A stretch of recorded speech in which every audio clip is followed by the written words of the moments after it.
धीरेन्द्र शास्त्री ने खुद को बाबा बनाने के लिए तैयार किया।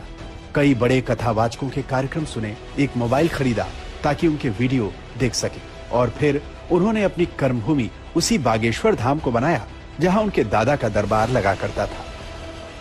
धीरेन्द्र शास्त्री ने दादा के अंदाज में ही दरबार लगाना शुरू किया, पर्ची निकालना शुरू किया। क्या नाम था? रूबी देवी। रूबी देवी। अच्छा, यहाँ किसी को बताया था? चलो पढ़ो। पत्नी का राज जानने आए हैं, मृत्यु का कारण जानने आए। रूबी उर्फ गुड्डी उनका नाम था। उनकी मृत्यु तंत्र कारण से हुई है, उसमें कोई संदेह नहीं है। माइक से बोलिए, यही पर्चा बोल रहा? जी जी। यही पूछने आए? शरीर नीला पड़ गया था इनका? बस बस बस, रोइए मत। शरीर नीला पड़ गया था? हमारे पिताजी कुछ करते नहीं थे। भूख की स्थिति में दादा गुरुजी का फक्कड़पन था। वो परिवार से नाता तोड़ा, मतलब तोड़ा।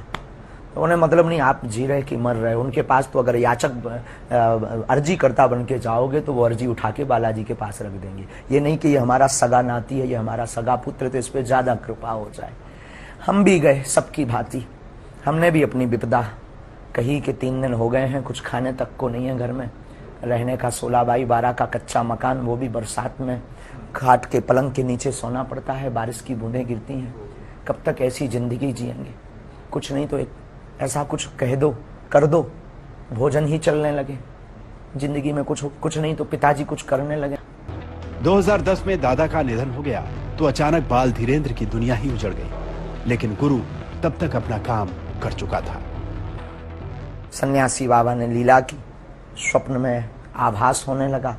फिर कोई व्यक्ति आता अपना ये नाम बताएगा, ऐसा मन में भाव प्रकट हो जाता था। ये आते ही हमसे 2 बातें बोलेगा, लेकिन झिझक के कारण हम बोल नहीं पाते थे। अब वो जब उससे पूछते थे, अच्छा आपका नाम क्या है? हमारा हो, ये तो पहले पता लग गया था हमें।